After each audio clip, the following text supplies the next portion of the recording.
სქიბუ, ლაგუჯი, მუჩლი, ჰამო, ყველი თაფლში, ყველი ღვინოში, ყველი ვაზის ფოთლის მარინადში, ხმელი პიტნით, რაჭული ლორით, ნიგზით, უგემრიელესი ტრადიციული სულგუნების სამეგრელოს მთებიდან, ჯოგის ყველი, ნაცნობი, გემრიელი და დაუვიწყარი გემო, ახალი მაღაზიის ქსელი ყველის კუთხე, ნუცუბიძის 177-ში და მიცკევიჩის 3-ში.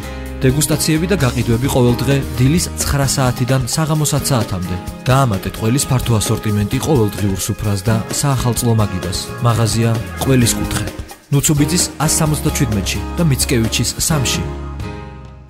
რადიო უცნობის სარეკლამო სამსახური 2 380 100. რადიო უცნობი წარმოგიდგენთ. გადაცემას თავისუფალი სიტყვა თეონა გეგელიასთან ერთად. თუ ხართ Facebook-ის მომხმარებელი, შეგიძლიათ მონაწილეობა მიიღოთ გადაცემაში. ძებნის სისტემაში აკრიფეთ რადიო უცნობი FM 98 და დააჭირეთ ხილაკს like. თქვენ გახდებით რადიო უცნობის ფან-კლუბის წევრი. ეს კი ნიშნავს, რომ მოისმენთ ამოჩემებულ სიმღერებს, დაუსვამთ კითხვებს რესპონდენტებს, გამოთქვამთ თქვენს მოსაზრებებს და მიიღებთ მონაწილეობას ყოველდღიურ გადაცემებში. გახდით რადიო უცნობის კლუბის წევრი Facebook-ზე. რადიო უცნობის ეთერშია გადაცემა თავისუფალი სიტყვა. დღეს მისი წამყვანი ვარ მე, ჟურნალისტი თეონა გეგელია. დღევანდელი გადაცემის თემაა 2011 ინტერნეტ რევოლუციების წელი და ქართული სოციალური მედია. ჩვენი სტუმრები არიან ჟურნალისტი ნანა ზარდიაშვილი და საქართველოს პარლამენტის ყოფილი წევრი ლაშა ნაცვლიშვილი. მოგესალმებით. გამარჯობა. პირველი შეკითხვა ასეთია მაშინ. ეთანხმებით თუ არა ამ შეფასებას, რომ 2011 წელი ეს იყო სოციალური მედიის აქტივობის წელი, ანუ წელი, როდესაც გამოჩნდა ამ ახალი მედიის გავლენა რეალური, ანუ სოციალურ პოლიტიკურ პროცესებზე მთელ მსოფლიოში. ბატონო ლაშა, გისმენთ. დიდი მადლობა. არაბული გაზაფხულის, ასე ვთქვათ, ორგანიზებაში, მის განხორციელებაში, შედეგების დამაგრებაშიც სოციალური მედიის როლზე ძალიან ბევრი დაიწერა, ძალიან ბევრი ითქვა, როგორც ჩვენთან ქვეყანაში, ასევე ქვეყნის გარეთ და გარკვეული რაღაც დასკვნების გაკეთება შეგვიძლია. ვფიქრობ, რომ ამოსავალი წერტილი თუ რევოლუციაზე ვლაპარაკობთ, გასული საუკუნის ყველაზე დიდი რევოლუციონერს უნდა დავესესხოთ, ვლადიმერ ილიას ლენინმა თქვა, რომ გაზეთი არის არა მხოლოდ კოლექტიური პროპაგანდისტი და აგიტატორი, არამედ ის არის ყველაზე დიდი კოლექტიური ორგანიზატორი. ბეჭდური მედიის, ელექტრონული მედიის ჩანაცვლების პროცესი მიდიოდა დაახლოებით ალბათ ბოლო 30 წლის განმავლობაში. როდესაც ელექტრონული მედია, უშუალოდ ტელემედია გახდა პოლიტიკური კლასის, პოლიტიკური ელიტების მანიპულირების იარაღი, შესაბამისად, კაცობრიობა ყოველთვის პოულობს, ასე ვთქვათ, ალალს, ნახტს, სადაც, ასე ვთქვათ, ნაკლებად ფარისევლური, ნაკლებად, ასე ვთქვათ, დამოკიდებული რაღაც კონიუნქტურაზე და გაჩნდა სოციალური მედია. ანუ სოციალური მედიის გაჩნდა წმინდა პოლიტიკური კონტექსტი და არა მხოლოდ ასე ვთქვათ, როგორც მედიის ისეთი მედია პროდუქტი, როდესაც კოპროდუცირება ხდება მომხმარებელსა და კონტენტის მიმწოდებელს შორის, ეს თავისთავად ახალი სიტყვა მედიაში, მაგრამ თუ ჩვენ პოლიტიკურ კონტექსტს ავიღებთ, რასაკვირველია, სოციალური მედიის როლი არაბულ გაზაფხულში ძალიან დიდია, მაგრამ ვფიქრობ, რომ ჩვენ რეალიებზე მისი გადმოტანა პირდაპირ და უშუალოდ იქნება არარელევანტური იმის გამო, რომ მედია არის ინსტრუმენტი, რევოლუციას აწყობენ ადამიანები და პოლიტიკოსები. ჩვენ რეალობაზე საუბრებთ. მეც საუბრებთ, ნანას მინდა ვკითხო, ხომ არ არის გაზვიადებული, ანუ იმავდროულად ეს შეფასება, რომ სწორედ მედია, ანუ ახალი მედია იყო მაპროვოცირებელი ამ რევოლუციების და ამ საპროტესტო ტალღის, რომელიც დაიწყო ახლო აღმოსავლეთში და ჩრდილოეთ აფრიკაში და შემდეგ სხვა შორის ძალიან საინტერესო გეოგრაფია აქვს, ამაზეც ვისაუბრებთ. ერთ-ერთ წერილში წავიკითხე ესეთი რაღაც, რომ უბრალოდ დასავლეთი მოიხიბლა ამ გარდატეხით და ანუ ისტორია საინტერესო გახადა 21 საუკუნის აუდიტორიისთვის ამ პროცესებმა და ამიტომ აქცენტი კეთდება ამ სოციალურ მედიაზე. მე ექსპერტი არა ვარ, ამიტომ ვერავითარ ექსპერტულ შეფასებას ვერ გავაკეთებ, ეს არის ჩემი ასე ვთქვათ, პირადი რაღაც დაბეშტილებები თუ შეიძლება და რაღაცები ხო ვიცი კიდე ცოტ-ცოტ. საერთოდ ინფორმაციის ცირკულირების რაღაც ახალი საშუალება რო ჩდება და ინსტრუმენტი რა პარადიგმულ ცვლილებებს იწვევს.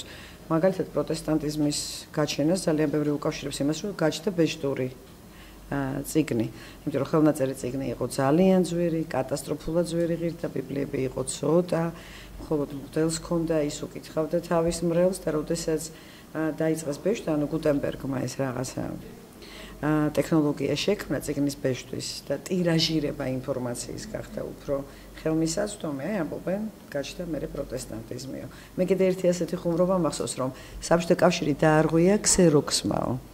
ну, რა თქმა უნდა, ეს ნახევრად ხუმრობით არის ნათქვამი, მაგრამ როგორც კი ხდება ინსტრუმენტი, აი ისე ვამბობ, ინფორმაციის ტირაჟირების თან ისეთის, რომელიც არ კონტროლდება, უკონტროლო იყო ხო ქსეროქსეთი გავრცელებული ინფორმაცია.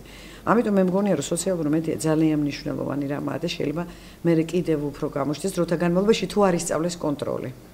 თუ არ ისწავლეს კონტროლი, თუ არ გათიშეს ინტერნეტი ამა თუ იმ ქვეყანაში და ასე შემდეგ, ვიცით რომ ამის პრეცედენტები არსებობს. იმიტომ რომ როგორია ბუნება ამ სოციალური მედიის, იმიტომ რომ ტელევიზიები, გასაგებია პრესა, ასევე ძალიან ტელევიზიას პრესას სჭირდება ფული, სჭირდება დამფინანსებელი, სჭირდება დამკვეთი და შესაბამისად ის არის მართული. ეს არის ბევრად უფრო სტიქიური. და უმბერტო ეკო წერდა კიდე ერთხელ რომ ყოველთვის საზოგადოება იყოფოდა იმათ, ვინც კითხულობდა ჭკვიანურ წიგნებს და ვინც დადიოდა ბალაგანში. და ანუ რაღაც იაფასიანი სანახაობის მომხმარებელი იყო. ეს ამბობდა რომ მომავალში კი ადრე დაწერა, მანამდე სოციალური ქსელებიც არ იყო. ასე დაიყოფა ალბათ. აი ის ვინც პოტენციაში არის კარგი ლიტერატურის მკითხველი, ის იქნება ინტერნეტ მომხმარებელი, ხოლო ის ვინც ბალაგანის პოტენციური ის მაყურებელი, ის დარჩება ტელეეკრანებთან, იმიტომ რომ იუზერი არის ბევრად ნახეთ როგორ არის ჩვენ კომუნიკაციაში შორის არ დგას ჟურნალისტი, არ დგას დამფინანსებელი, არ დგას პროდიუსერი. მე ვარ უფრო აქტიური ტიპი, მე თვითონ ვირჩევ რა ინფორმაცია უნდა წავეკითხო, რა მოვიპოვო, მე ვეძებ. ეს ტელევიზია მაინც რაღაცა ერთფეროვან ნაკადს არ ნახობს იმას, რას უყურო, კი გადავსტავ ერთი არხიდან მეორეზე, მაგრამ დიდ ცვლილებებს ეს ვერ მოედანს. ამიტომ ეს საშუალება კომუნიკაციის უკონტროლო ტირაჟირებადი, სწრაფად ცირკულირება შესაძლოა შუამავლის გარეშე, ფულის გარეშე. შესაძლოა თავისუფალი სიტყვა რეალურად იბადება ახლა. აქამდე არც ყოფილა. შესაძლოა, რასაც უნდა საზოგადოებრივი მაუწყებლები. ძალიან საინტერესოა. ამ წეგან სწორედ ამაზე ვსაუბრობდით, რომ ძალიან საინტერესო ჩემთვის არ ვიცი, სხვებმა თუ მიაქციეს ამას ყურადღებას, ანუ რამდენად მნიშვნელოვანია, ესეც არ ვიცი, მაგრამ გეოგრაფია თვითონ ამ პროტესტის, რომელიც 2011-ში დაიწყო, იყო ასეთი, ანუ იწყება ის ახლო აღმოსავლეთში, ჩრდილოეთ აფრიკაში, შემდეგ ევროპის სამხრეთში, ასე ვთქვათ, საბერძნეთი, იტალია, ანუ უშუალოდ შემდეგ გადადის დასავლეთ ევროპაში, ამერიკის შეერთებულ შტატებშიც კი. და გვერდი აუარა, ასე ვთქვათ, ჩვენს რეგიონს. არა და ბევრი ანალიტიკოსი ამბობდა, რომ ახლო აღმოსავლეთის პროტესტი გადმოვიდოდა ყოფილი საბჭოთა რესპუბლიკების ტერიტორიაზე. ანუ რით შეიძლება, თუ შეიძლება ამის ახსნა, ანუ ეს ტრაექტორია რატო იყო ასეთი? ხო, ხა ზუსტი დიაგნოზი. რუსეთზეც ვისაუბრებთ, ხო, რუსეთზეც შეიძლება ვისაუბროთ. ხლა, აი ბოლო ფრაზა, რომელიც თქვი მე ნანამ გააგრძელა, რომ ასე ვთქვათ, კოპროდუცირება კონტენტის. ანუ, როდესაც ტექნიკური საშუალება, მედია, ღრუბელი, ინტერნეტი არის ის მედიატორი, რომელიც ასე ვთქვათ, პირველადი ავტორის ინფორმაციის და მერე მისი მომხმარებლის შორის ადგენს, ასე ვთქვათ, ისეთ კომუნიკაციას, რომ ის არ ერევა. ერთად შეიძლება გაითიშოს, ეწყინოს და რაღაც დაგაწერინოს რაღაც. არ მალაიქებინებს ეს ოხერი, ხო? აი, არის რომ ცუკერბერგი შეიძლება ჩაერიოს როგორც ბოროტი გენია რაღაცეებში. და შეიძლება დაგიცვას კიდეც იმისგან, რომ უცებ გაბრაზებულმა რაღაცას დაწერდი და თუ არ დაგაწერინა, შეიძლება მე გაგიაროს და ანუ ესეთი ხუმრობები შეიძლება, მაგრამ მე ვფიქრობ, რომ მოკლედ რომ ფორმულირება რომ გავუკეთოთ კითხვას, რომელიც დაისვა. საქართველოში მე ქართულ ამბავს ავიღებ. ესე იგი, სოციალური მედია აღმოჩნდა მობილიზაციური ინსტრუმენტი პროტესტის. პროტესტის მობილიზაციის ინსტრუმენტი არის მაშინ, როდესაც არის კრიტიკული მასა პროტესტის და არ არის სათანადო ინსტრუმენტი. საქართველოს პოლიტიკურმა ხელისუფლებამ, ამ პოლიტიკურმა ძალამ ძალიან კარგად ისწავლა დუღილის ტემპერატურის სხვადასხვა წვრილი, ასე ვთქვათ, ხრელებით ისეთი გადინება, რომ არ შეიქმნას ის კრიტიკული მასა, რომელიც გახეთქავს სხვა, ასე ვთქვათ, არატრადიციული, ანუ თუ ტუნისში მაგალითად ან ეგვიპტეში არ არსებობდა არც ერთი დაშვებული პოლიტიკური პარტია, რომელიც დაუშვათ ქრისტიან დემოკრატებზე მეტი ოპოზიციურობით გამოირჩეოდნენ იქაურ კონტექსტში. თუ არ არსებობდა არც ერთი ოპოზიციური ტელევიზია და თუ იხვანები იყო აკრძალული შესაბამისად პროტესტი რომელიც დაიწყო ასე ვთქვათ როგორც ჩაის ამბავი იყო იქ ამერიკაში ისე ერთი სტუდენტმა თავი დაიწყო ჩვენთანაც დაიწყო ქალბატონმა თავი და კი დაამადლეს რომ ბენზინის ფული ხო გქონდაო მაგრამ ასე ვთქვათ რატომ არ გახდეს იმიტომ რომ ჩვენთან ეხლა ჩვენ რო ვლაპარაკობთ ესეც ის ერთი წვრილი ნახრეტია იმ ქვაბში, სადაც უნდა იხარშებოდეს და კრიტიკული ტემპერატურა და დუღილის ტემპერატურა და მერე უნდა სკდებოდეს. არაბულ სოციალურ მედიაში გასკდა არაბული ქვაბი და არა სოციალურმა მედიამ გახეთქა ან აადუღა ტემპერატურა. ასე ვთქვათ, აქ მიზეზშედეგობრივი კავშირია. ჩვენ გვაქვს მაესტრო, კავკასია, რადიოები, პრესა, ბეჭდური და ამ შემთხვევაში ჩვენ ესე იგი აი მეანს რო დავაბრალოთ უშვილობა ქალის ხო არ იქნება სწორია რა ანუ ეს ინსტრუმენტია აი მიზეზშედეგობრივი კავშირშია ცვლილება რაც შეეხება იმ გეოგრაფიას ამაზე შეიძლება ვილაპარაკოთ ხა სამხრეთ ევროპაში და ამერიკის პროტესტი რამდენად არის სოციალურ მედიას და სოციალურ პროტესტთან როა დაკავშირებული ეს ფაქტია თუმცა რამდენად არის სოციალური და პოლიტიკური ერთმანეთზე გადაჭრობილია. ვაი საინტერესო. ერთადერთი უკაცრავად აი ქალბატონი ნანა არის ბლოგის ავტორი, საინტერესო ბლოგის, რომელიც წიგნად გამოვა. სხვათა შორის მან თვითონ ასე ვთქვათ ეს გაწიგნებული ბლოგი.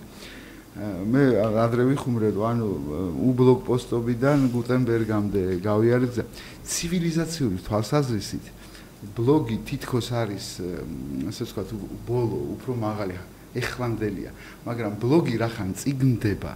ესე იგი, გარკვეული ცივილიზაციური ნოსტალგია რეალური, ჭეშმარიტი, ანუ ხელში დაჭერილი ქაღალდი და ზედ ოტისკი არ ვიცი ხა ქართულად როგორ იქნება, ეს გაცილებით უფრო რეალურია, ვიდრე ასე ვთქვათ ბლოგზე ან Facebook სოციალურ ქსელზე ან Twitter-ზე დაწერილი ამბავი.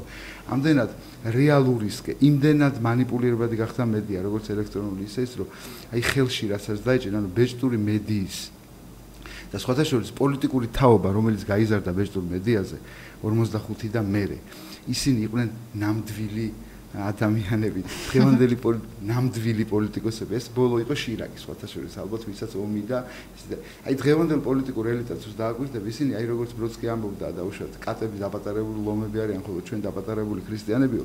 აი ფიზიკურადაც დაპატარავდა ეს პოლიტიკური ელიტა ევროპაში, რომ გადახედოთ, ანუ ბეჭდური მედიის თაობის პოლიტიკა იყო ნამდვილი, ისევე როგორც ნამდვილი არის ქაღალდი. და ისევე ნამდვილი როგორც ემოციას იღებ, წიგნიდან მიღებული ემოცია უფრო ასე ვთქვათ, მწვავეა ჩემი აზრით, ვიდრე იგივე წაკითხული მონიტორზე.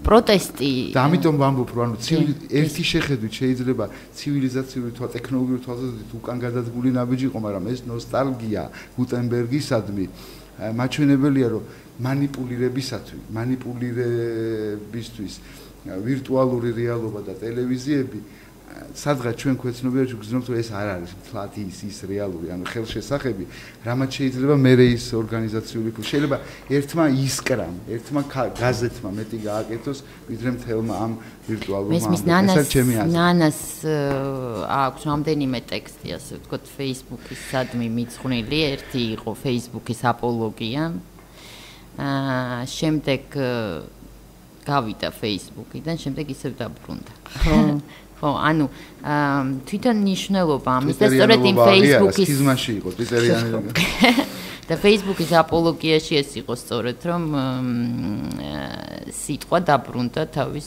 პატივში დაწერილი სიტყვა მე ხო თქვენ აბა გისმენ მე ხო ტელეჟურნალისტი ვარ ხო და ეს არის აქ ტელეჟურნალისტი ვარ და უცებ აღმოაჩინე რომ ტელევიზიების გამოჩენით კულტურა დაბრუნდა დამწერლობამდე მდგომარეობაში აი ჟურნალისტმა შეიძლება წერა კითხვა არის ცოტა პატარა გადასასვლელი ტექსტი უნდა დაწეროს ორ ინტერვიუს შორის რთულ ტექსტს ვეღარ აწყობს და რითი გადავცემთ ინფორმაციას სურათით და ზეპირი გადმოცემით როგორც რაღაცა დიდი ხნის წინ იღებდა ადამიანი ინფორმაციას ზღაპარს უყვებოდა ვიღაც რაღაც ნახატებს ნახულობდა ტაძარში ხო მუსიკა ხო აი ეს რაღაც ვიზუალური კარტინკი ხო და აღმოჩნდა რომ ჯერჯერობით რაღაც Facebook-ში ალბათ შეიძლება მე ეგრე იყოს ტექნოლოგია რომ ვილაპარაკოთ და დაიბეჭდოს აქ გიწევს წერა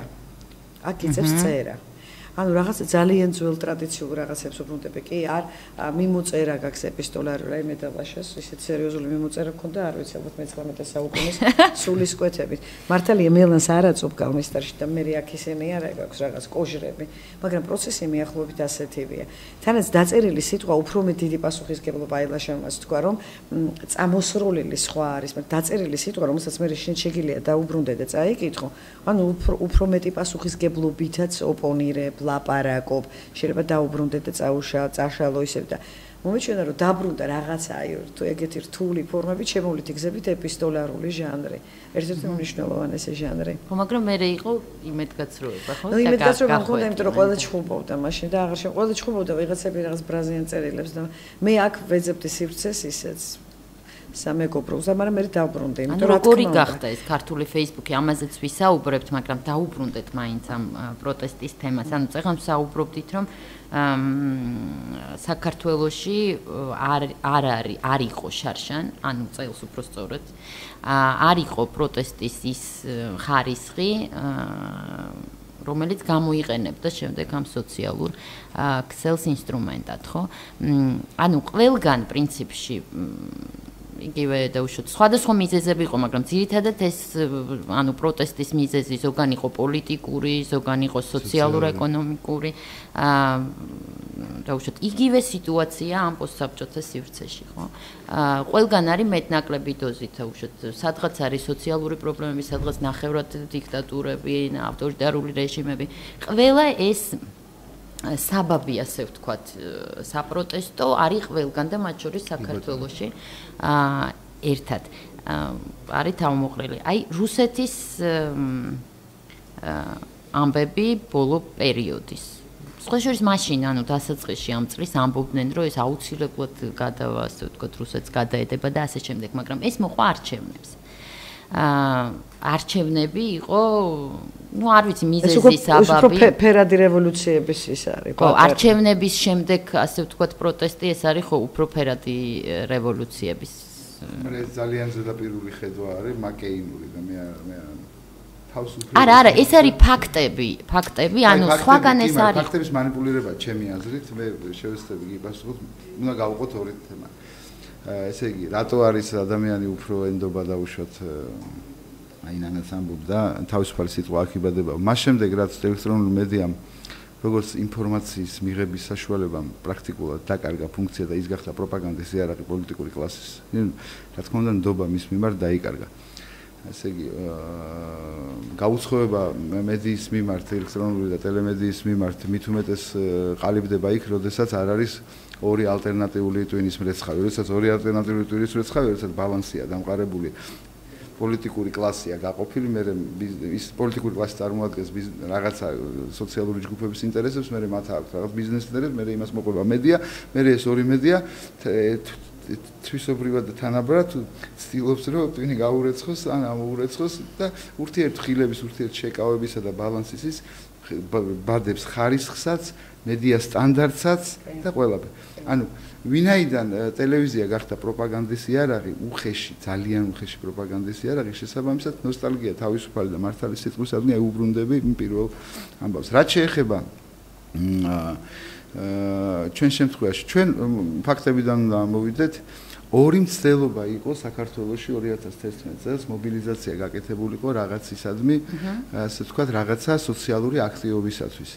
ერთი მცდელობა ჩაიშალა ძალიან სამარცხვინოდ და მეორე შედგა. ერთი იყო ზასაობის აქცია, როგორც მახსოვს მე. იყო ესე რომ ბაღში კოცნაობის და ძალიან ბევრი იყო მსურველი, მაგრამ რეალურად კოცნის პრობლემა არ აღმოჩნდა აქტუალური და დარჩა Facebook-ში. რაც შეეხება მეორე პრობლემას, მეორე იყო კანონი, რომელიც პარლამენტმა მიიღო რელიგიურ ორგანიზაციებთან დაკავშირებით და იქ ასე ვთქვათ მოხდა Facebook-ური მობილიზაცია და ჩვენ მივიღეთ მრავალ ათასიანი დემონსტრაცია. ეს საიდან გამომდინარეობს? პატრიარქის სიტყვა ჩატანილი ასე ვთქვათ Facebook-ში აღმოჩნდა ვალიდური, ხოლო თაკო კაკაბაძის სიტყვა მოწოდება თუ არ ვიცი ვინ იყო ორგანიზატორი, აღარ მახსოვს. ის არ მგონია, არა. თაკო არ იყო? შემეშ რაღაცა ტიპის თუ თაკო დაცინოდა ამ მახსოვს რომ რაღაცებს ასე ვთქვათ.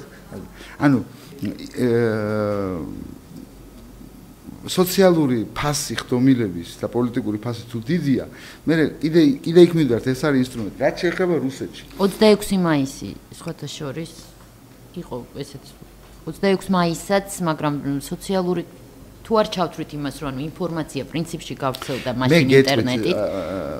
ერთ-ერთი ნაკლი 26 მაისის აქციის ზოგადად სახალხო კრების ორგანიზატორების ერთ-ერთი ტექნოლოგიური ნაკლი იყო უკიდურესად დაბალი ხარისხის გვერდი Facebook-ზე მათი. მათი უკიდურესად დაბალი ხარისხის გვერდი Facebook-ზე. თუ გახსოვთ, ეს იყო რაღაცა, ასე ვთქვათ, არ აღმოჩნდა ეს პროტესტი თავს მაღალ ტექნოლოგიებთან თავსებადი, რაღაცა ტიპის იმაში. რაც შეეხება რუსეთში. რუსეთში ახლა მაგალითად 24 დეკემბრის მიტინგის გამომსვლელების სია დგინდება კენჭისყრით Facebook-ში.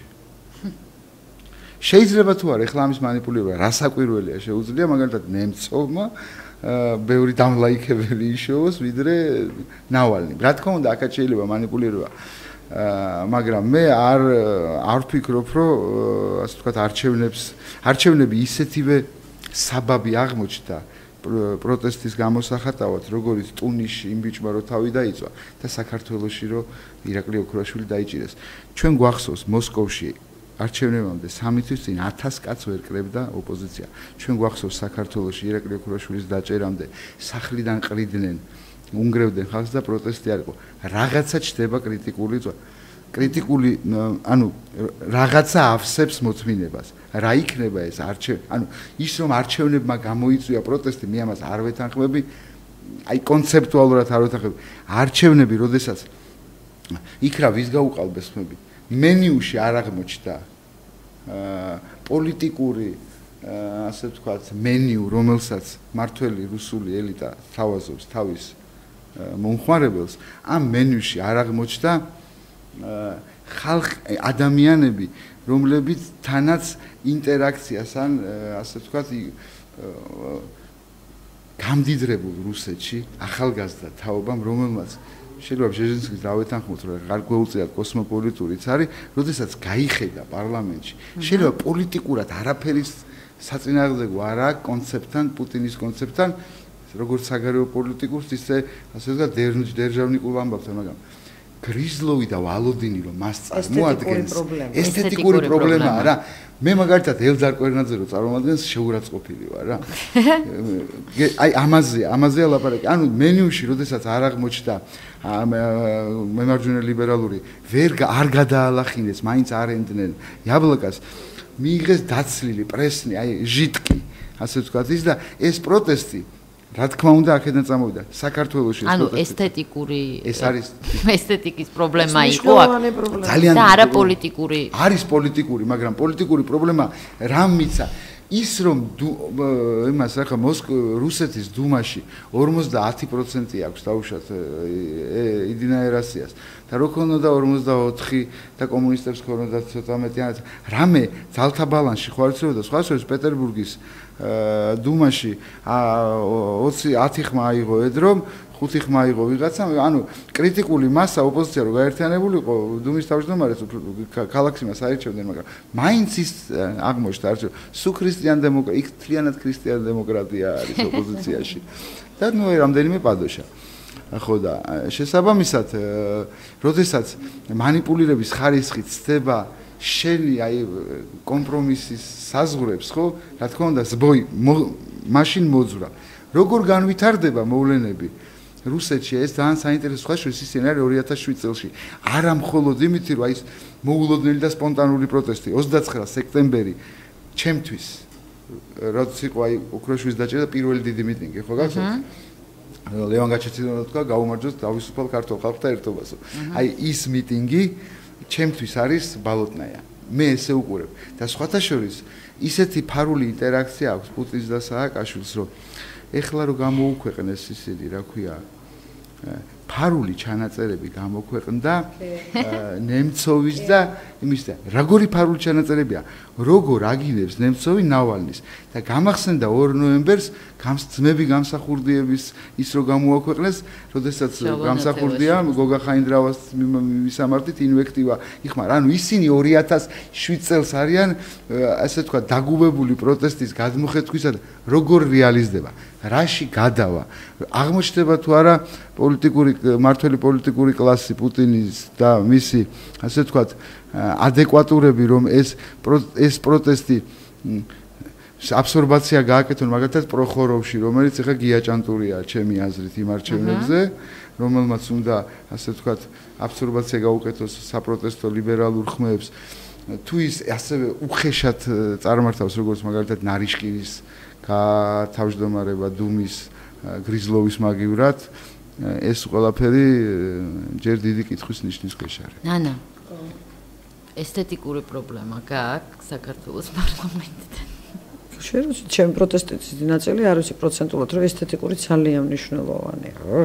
ეს ძალიან უგემოვნო რაღაცეები ხდება და რა თქმა უნდა კი, ეთიკური, ესთეტიკური და ესთეტიკური ძალიან მნიშვნელოვანი კომპონენტია. სხვათა შორის ეს ძალიან კარგად ჩანს Facebook-ის დისკუსიებში, ძალიან. ეხლა ეთერში რეკლამის დროა, რეკლამის შემდეგ დავბრუნდებით. რადიო უცნობის ეთერშია რეკლამა. თქვენ არ გჭირდებათ დამატებითი პროგრამის ჩაწერა, დამატებითი ანგარიშის გახსნა.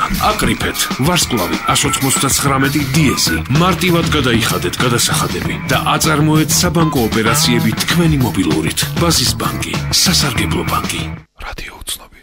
ბეკოში გრანდიოზული საახალწლო აქცია დაიწყო. შეიძინეთ საოჯახო ტექნიკა 25%-მდე ფასდაკლებით და დამატებით აირჩიეთ სასურველი საჩუქარი. ბეკო, სოფლიო მარკა. რადიო უცნობი.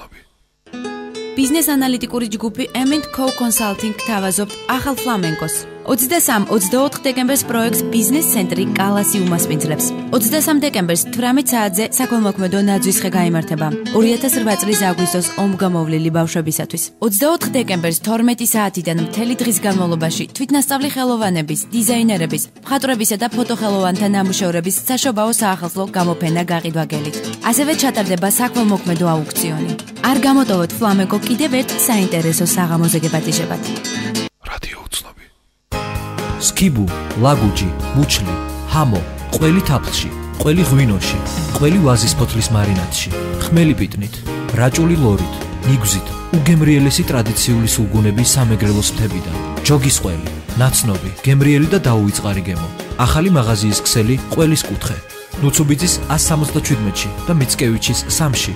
დეგუსტაციები და გაყიდვები ყოველდღე დილის 9 საათიდან საღამოს 10 საათამდე. გაამატეთ ყველის ფართო ასორტიმენტი ყოველდღიურ სუფრას და საახალწლო მაგიდას. მაღაზია ყველის კუთხე.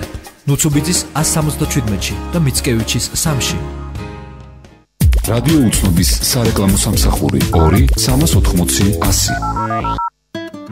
თქვენ უსმენთ გადაცემას თავისუფალი სიტყვა თეონა გეგელიასთან ერთად. თუ ხართ Facebook-ის მომხმარებელი, შეგიძლიათ მონაწილეობა მიიღოთ გადაცემაში. ძებნის სისტემაში აკრიფეთ რადიო უცნობი FM 98 და დააჭირეთ ხილაკს like. თქვენ გახდებით რადიო უცნობის ფან-კლუბის წევრი. ეს კი ნიშნავს, რომ მოისმენთ ამოჩემებულ სიმღერებს, დაუსვამთ კითხვებს რესპონდენტებს, გამოთქვამთ თქვენს მოსაზრებებს და მიიღებთ მონაწილეობას ყოველდღიურ გადაცემებში. გახდით რადიო უცნობის კლუბის წევრი Facebook-ზე. ეთერში ვართ, ჩვენ საუბრობდით ანუ ბოლოს ასე ვთქვათ რეკლამამდე რაღაც ესთეტიკურ პრობლემებზე, ანუ ჩვენ პოლიტიკურ ელიტაში, ასე ვთქვათ, პარლამენტში რამდენად გვაკმაყოფილებს ის, რაც არის, ანუ ის სახეები, ვინც არიან წარმოდგენილი, აკმაყოფილებენ თუ არა ჩვენს ესთეტიკურ გემოვნებას. ეხლა ვისაუბროთ თვითონ ამ სოციალური ქსელების, დაუშვათ Facebook-ი, Twitter-ი, ყველა ქვეყანაში, ასე ვთქვათ, არის რამდენიმე სოციალური ქსელი, რომელიც არის პოპულარული. საქართველოში Facebook-ი ყველაზე პოპულარულია, მე როგორც ვიცი. მაგრამ საქართველოში თელ მსოფლიოშიც კი, მაგრამ საქართველოში განსაკუთრებით, ასე ვთქვათ, Twitter-ი, Google Plus-ი, ასე ვთქვათ, ვერც ერთმა ისეთი პოპულარობა ვერ მოიპოვა. ანუ ცდილობები იყო, მაგრამ არა. რატო, ანუ Facebook-ს რა აქვს ასეთი განსაკუთრებული? მე მეკითხებით. კი. მე მეჩვენება, რომ ჯერ ეს ერთი რაღაც როგორ ახსნა, თვითგამოხატვის მაქსიმალურ საშუალებას გაძლევს. აი რატო ხდება, რომ ძალიან ჩქარა მეგობრდები Facebook-ზე ადამიანებთან. შედიხარ პროფილში, თან ყველაფერი ცხადია მის შესახებ. ამას უსმენს, ამას კითხულობს, ეს პრეფერენციები აქვს. ანუ რაზეც რეალურ ცხოვრებაში დაგჭირდებოდა ბევრი დრო, იმიტომ რომ წარმოიდგინეთ ადამიანს რო ისო ეგრევე ხო არ უწყობ ლაპარაკს, რას კითხულობთ ჩვენ ასაკში მაგალითად, ხო? და უცებ აღმოჩენ, რომ აი შეხედე როგორი ახლობელია შენი ეს ანუ სტრუქტურულად თუ სისტემურად Facebook-ი ისეთია მოწყობილი, ოპტიმალურია, ძალიან კარგია იუზერისთვის, აი გამოსაყენებლად არაჩვეულებრივია, ნოუცდებ, მე სწრაფი რაღაც სწრაფ რეაგირებას ხედავ, ვიღაც გილაიქებს.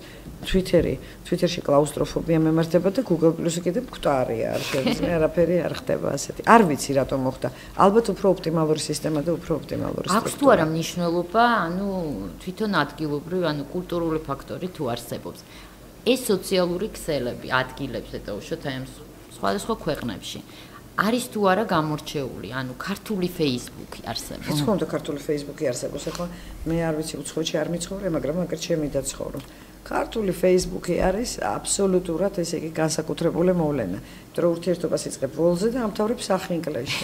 მე თითქმის ყველა ჩემს აი ძალიან ბევრი ფრენდი, ისინი რეალურ ცხოვრებაში ჩემი მეგობრები არიან. ერთ ჩემი ექიმია, მეორე ჩემი დაქალია, მესამესთან პროექტს ვაკეთებ, თითქმის ყველასთან მიქეიფია. ახლობლები არიან, გადარეკვა, გადმორეკვა. ამ კულტურულ თავისებურებებს აუცილებლად იძებს, მე ასე მგონია, როგორ შეიძლება ნებისმიერი მოვლენა იძებს რაღაც კულტურულ იმას, რაღაც ელფერს.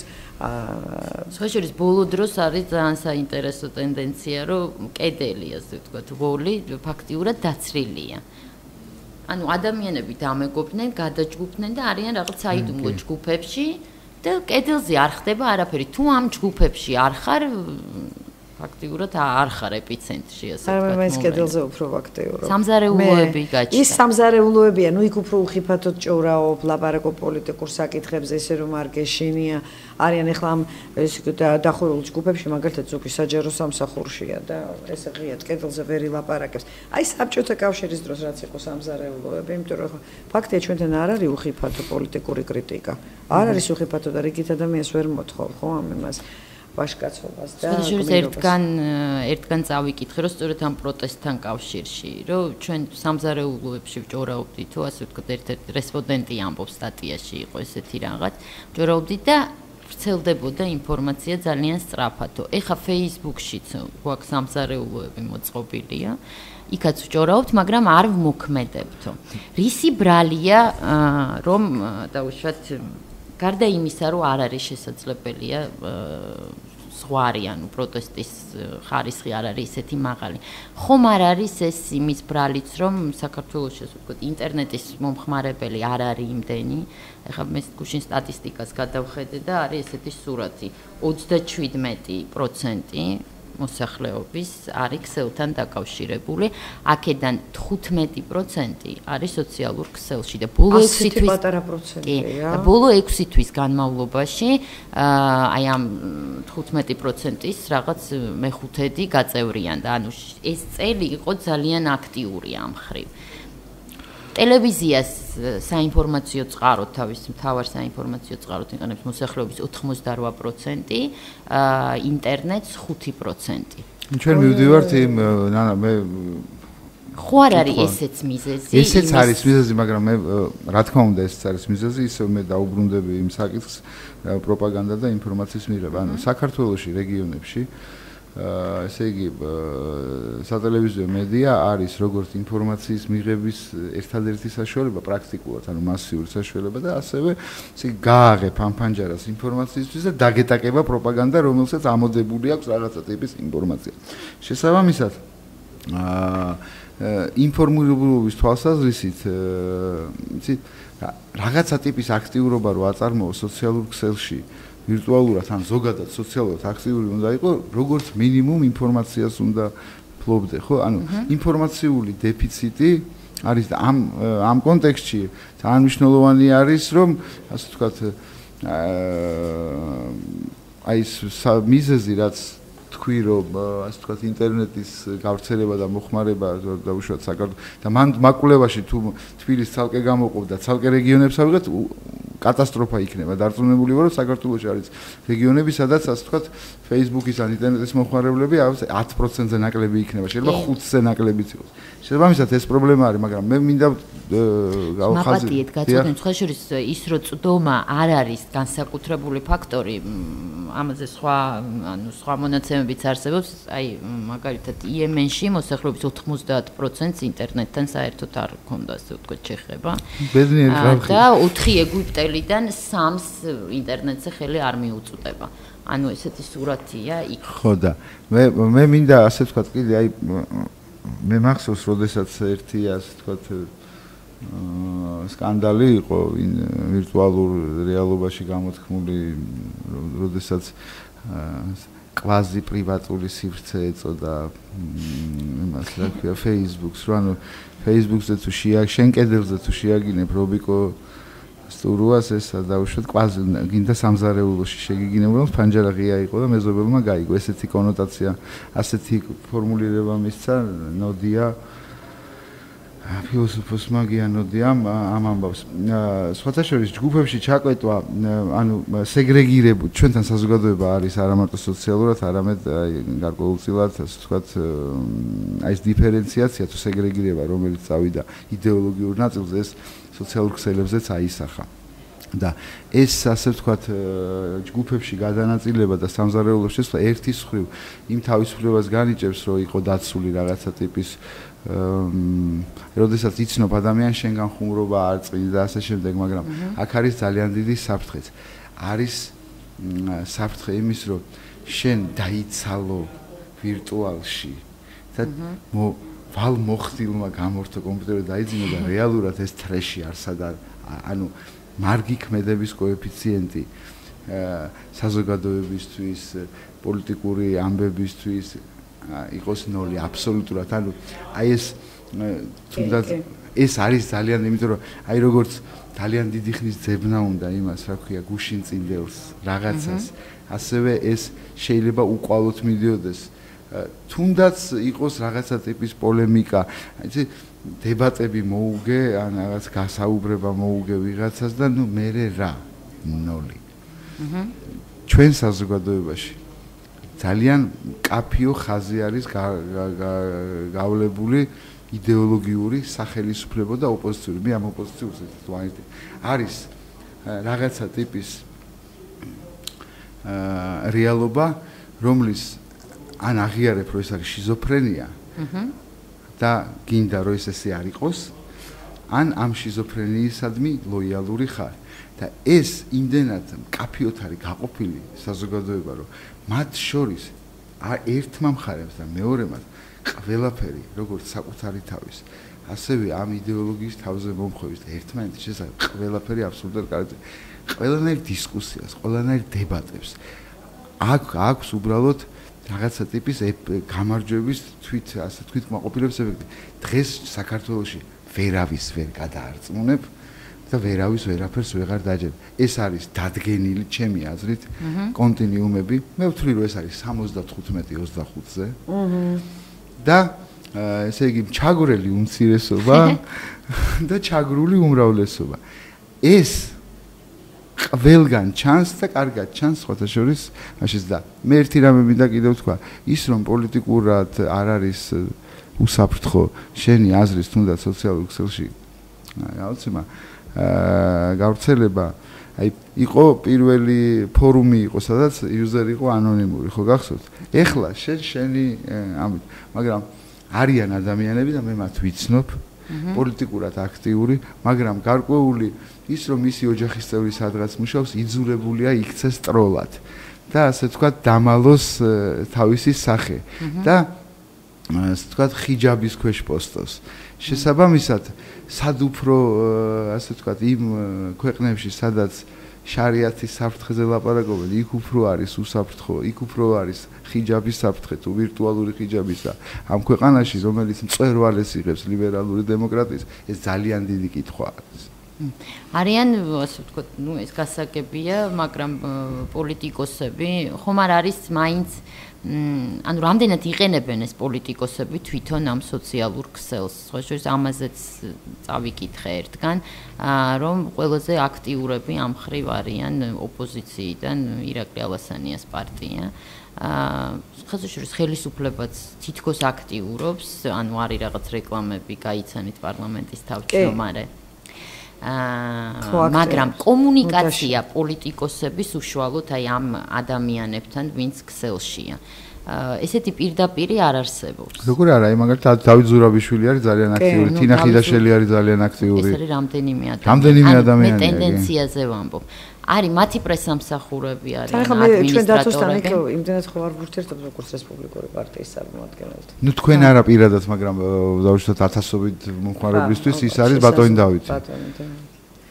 ამ შესაძლებელია. ანუ ეს კომუნიკაცია არის, აუცილებლად ეს არ არის მნიშვნელოვანი, ასე ვთქვათ, რამდენად ხდება მაესტროს დაკეტავს, ნიშა რომ მაესტროს დაკეტავს, მე გახდება აქ. აი მე გეტყვი რა. სხვა შორის ლაშა რო ამბობდა რომ ჩვენთან იმიტომ არ არის დუღილის მაღალი ტემპერატურა რომ გვაქვს რაღაც პატარ-პატარა დრენაჟები და წოვება ეს არა ქვი.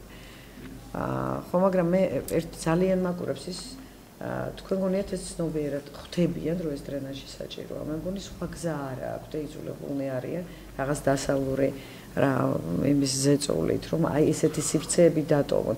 მე მგონია მათნებაზე რომ იყოს და აბსოლუტურად ყველა ტრენერს გადახურავდნენ. შესაძლოა. არა და მე დარწმუნებული ვარ, აბსოლუტურად დარწმუნებული ვარ. მით უფრო დღევანდელ არ ვიცი ახლა ამას ვერაფერ დავასაბუთებ როგორც ექსპერტი.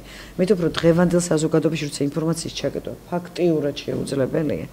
რომ არსებობდეს დიდი, აი რასაც ლაშა ლაპარაკობდა, დიდი ძლიერი ტელეკომპანია ოპოზიციური დიდი გავრცელებით ამ ხელისუფლებას არსებობის ვადას გაუხანგრძლივებ და დარწმუნებული ვარ რა, იმიტომ რომ სადღაც ამოთქვამ რაღაცას ლაპარაკობ, ეს იწოვება მართლა დრენაჟის ფუნქციას ასრულებს. განტვირთვა ხდება ამისგან, არ ვიცი რატომ. მე კიდევ ახლა იმაის და მეც ეს არ ეხება სოციალურ ქსელს, მაგრამ მინდოდა მეთქვა რატომაც ძალიან ხშირად არის ხოლმე დისკუსია Facebook-შიც არის დისკუსია მოდი ასე. მოსკეთ რომ უნდა იყოს თუ არა მაგალითად არხსტელი, არხსა ჟურნალისტს უნდა კონდეს თუ არა მკვეთრად გამოხატული პოზიცია და რაღაცა დაბალანსებული მედიის ის არის ჩვენთან კულტი, რომელიც არ ვიცი, არ გამიგია სად არსებობს. ან თითქმის ყველა დასავლურ გამოცემას აქვს დეკლარირებული არის მემარცხენე თუ მემარჯვენე. ანუ პოზიცია აქვს, ხო? Fox ამერიკაში უყურებენ უფრო რესპუბლიკელები, CNN-ს უფრო ლიბერალები. რატო გვემარცხინება ჩვენ რომ ეს პოზიცია საქართველოში ასე ითქვას, იმიტომ რომ მე შემემჩნევია მაესტროშიც ჩვენ არა ვართ ოპოზიციური. ხო, ვართ. პლურალიზმი როგორ იქნება? პლურალიზმი იქნება აი ეს თანამედროვე საზოგადოებებში სხვადასხვა ტიპის მედიის არსებობით ერთად, ერთდროულად, ერთ სივრცეში.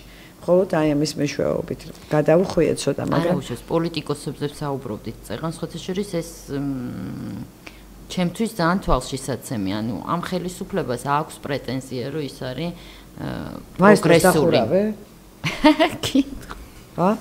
შეშფოთე. არ ვიცით. არის ძალიან პროგრესული. თავად ასე ამბობს, ჯერ ეს სიტყვა პროგრესი არის პოზიციონირებს ისე თავს.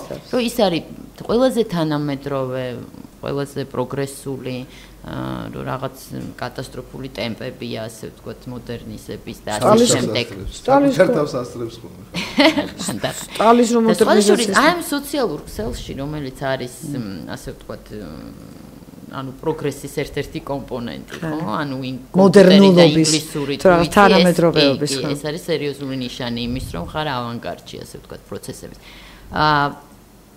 ბევრი ისეთი ადამიანი მინახავს Facebook-ში, რომელიც ითვლება მარგინალად და უშუალოდ შესაძლოა ვიღაცის შეიძლება ჩემ თვალშიდაც კი იყოს, მე ხარ ჩამოვთვლი სახელებს და გვარებს, მაგრამ პოლიტიკოსები მართველი პარტიიდან ესეთი აქტიურები, არ ვიცი ხიმ სამზარეულოებში თუ არიან, არ ვიცი, გადანაწილებული, მაგრამ ესეთი აქტიურები ისინი თავისუფლად ხოლმე ლაპარაკებენ. ეს ჩემი დაკვირვებაა თუ რეალურად ესეა და რატო შეიძლება? მინისტრებიდან მგონი ხაჩიძეა გოგა რაღაცებს წერს ხოლმე. არა, მე ვამბობ ფუნქცია, ესე იგი პოლიტიკური გავლენის შემცირების პროპორციულად იზრდება ხოლმე მათი ასე ვთქვათ აქტიურობა სხვა სივრცეში. მე ნანას მინდა დავეთანხმო, ეს ძალიან მნიშვნელოვანი საკითხი არის, რაც ესე იგი პართენოგენეზის ფეტიში აქვს ქართულ მედიას რა, ესე იგი უნდა შვან ცოდვის გარეშე თავისუფალ არ გამოვა, არსად არ გამოსულა და მით უმეტეს ამ ასე ვთქვათ უბიწობაზე ლაპარაკობენ წყენავწყენით და ორსულებულები რა. ხო და სხვათა შორის ეს არის სტერეოტიპების ხრევა ჭირდება. ეს ამ სტერეოტიპებს ამკვიდრებენ საქართველოში. ჩემთვის ძალიან პატივცემული მოქალაქეები, რომლებსაც აქვს მედია ექსპერტების რაღაცა სტატუსი, რომლებიც საუბრობენ, რომ აი ოღონდ გავლენა არ ქონდეთ პოლიტიკური. ხო. და იცით რა არის ჩვენ ვართ ადამიანი, ჯერ არის ადამიანი, მე არის მოქალაქე და მე არის ჟურნალისტი. ეს არის იერარქია. სხვა იერარქია არ არსებობს და საზოგადოებრივი სარგებელი, როდესაც არის ერთი პოლიტიკური ძალა, რომელიც საკუთარ თავს ასე ვთქვათ აიგივებს სახელმწიფოსთან და გეუბნება რომ სამშობლოც მე ვარო.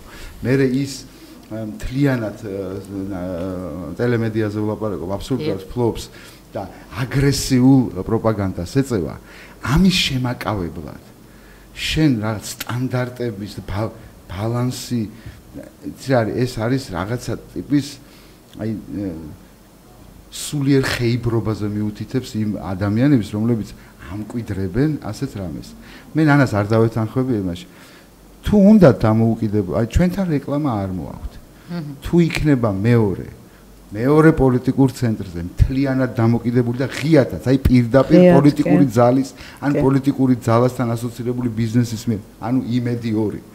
ის შეაკავებს ხელისუფლებას იმდენად მის რეპრესიულ გავლენას, გვერდულ რეპრესიულ გავლენას ბიზნესზე, რომ ის ბიზნესი მერე მოიტანს იმ თავისუფლებას. შენ თუ გინდა იყო მცირე და დამოუკიდებელი, შენ უნდა აწერდი ამაზე ხელს, მაგრამ მე არ მესმის რა არის სამარცხვინო პოლიტიკურ პოზიციაში. ეს რა არის ადამიანის ბუნებაში ჩაძრომა, რომ შენ იყავი ნეიტრალური, სტერილური, დაცლული, უსუნო, მასე არის no comment TV და შეიძლება იყოს, რომ თუ არა გაქვს პოზიცია.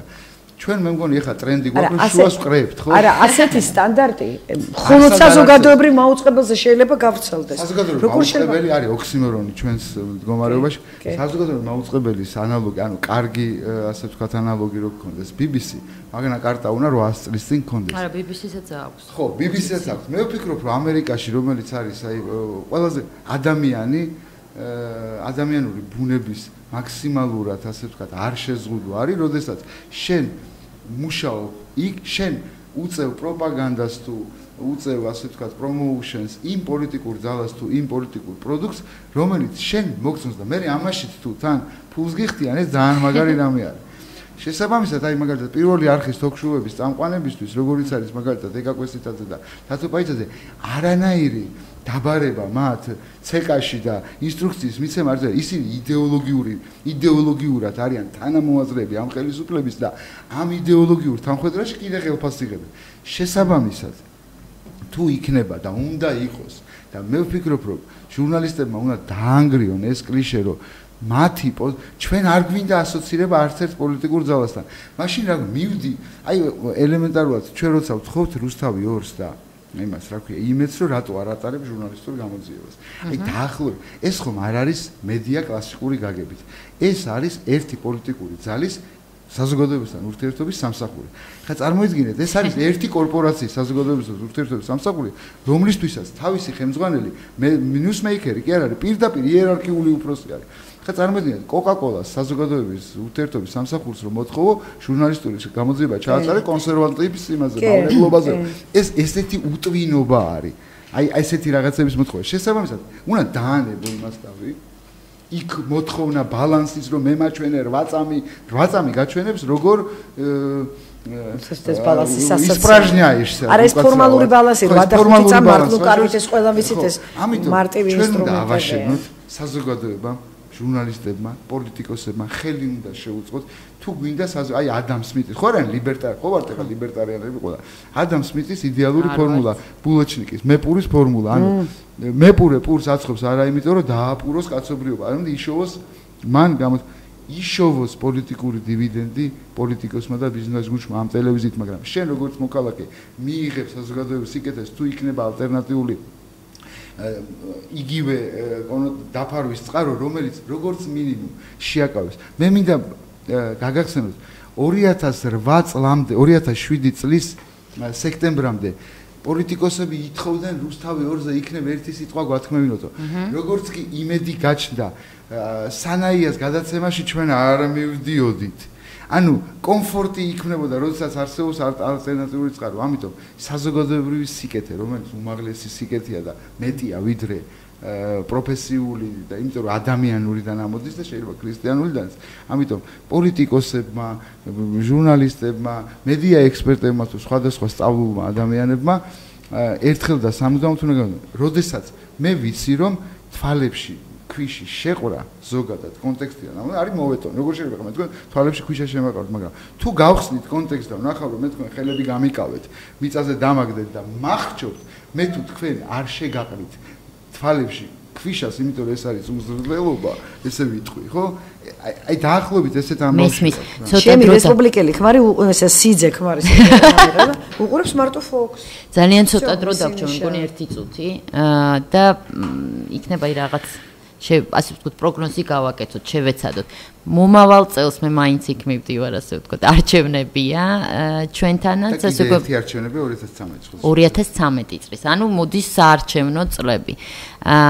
რა როლი შეიძლება ითამაშოს ახალმა მედიამ და უშუალოდ იმ მედია გარემოში, რომელშიც ჩვენ ცხოვრობთ. ანუ გაიხსნება თუ არა უფრო და უშუალოდ სხვა სივრცე ტელევიზია ეს არავინ არ იცის. ხო, სავარაუდოდ ალბათ არ გაიხსნება. რა როლი შეუძლია ითამაშოს და ითამაშებს თუ არა, ანუ იქნება თუ არა არჩევნები მაპროვოცირებელი და უშუალოდ აი უბრალოდ ახალი მედია იქნება თუ არა ამ არჩევნების წლებში, ასე ვთქვათ, ისეთი მე ვიტყვი ასე ინსტრუმენტი. თუ ჩვენი ხელისუფლება თავის თავს პოზიციონირებს როგორც პროგრესული ძალა, მაშინ ადეკვატურად და ესთეტიკურადაც ასევე უნდა მოიქცეს. იმიტომ რაღაცა ალტერნატიული საინფორმაციო წყაროების ჩახშობა, ეს არის ძალიან რეგრესული, ძალიან არათანამედროვე, ძალიან ჩამორჩენილი პრაქტიკა. და თარიღი როცა გავიგეთ რომ სულ 5%-ია თუ რაღაც ესეთი ინტერნეტ მომხმარებელი, რა თქმა უნდა ძალიან მნიშვნელოვანია რომ ალტერნატიული ტელევიზიები უნდა ამოქმედდეს. აი ბალანსი მერე იქნება დაცული, როცა რამდენიმე სხვადასხვა აზრი იქნება წარმოდგენილი ტელემედიაში. ნუ იმედი ვიქონიეთ რომ Facebook-ით შეასრულებს და სოციალური ქსელების მნიშვნელობა. მე 2012-2013 წლის ამ პოლიტიკურ სეზონზე სოციალურ მედიას არ მივანიჭებდი გადამწყვეტ-როლს, ის ვერ შეასრულებს კრიტიკულ ის ვერ გახდება კრიტიკული ინსტრუმენტი ალტერნატიული პოლიტიკური პროდუქციის დისტრიბუციის თვალსაზრისით ელექტრონულ მედიას და ბეჭდურს ამ შემთხვევაში სოციალური მედია ვერ ჩაენაცვლება, ამიტომ ამაზე პრაგმატულად ვთქვი, დროის ხარჯვასაც არ აქვს აზრი, ჩვენ უნდა მოვახერხოთ პოლიტიკური, ასე ვთქვათ, პროდუქტის და პოლიტიკური მესიჯის რეტრანსლირება ტრადიციული დღეისათვის ძალიან დიდი მადლობა, ეთერში იყო თავისუფალი სიტყვა, ხვალ 13 საათზე გადაცემა დაბრუნდება ნინო ჯანგირაშვილთან ერთად. დიდი მადლობა. თქვენ უსმენთ გადაცემას თავისუფალი სიტყვა თეონა გეგელიასთან ერთად. გადაცემა ეთერშია ყოველ სამუშაო დღეს 13 საათზე. გადაცემა დაფინანსებულია ღია საზოგადოების ინსტიტუტის მიერ. გადაცემის აუდიო ვერსია შეგიძლიათ მოისმინოთ რადიო უცნობის ვებგვერდზე ucnobi.fm/g.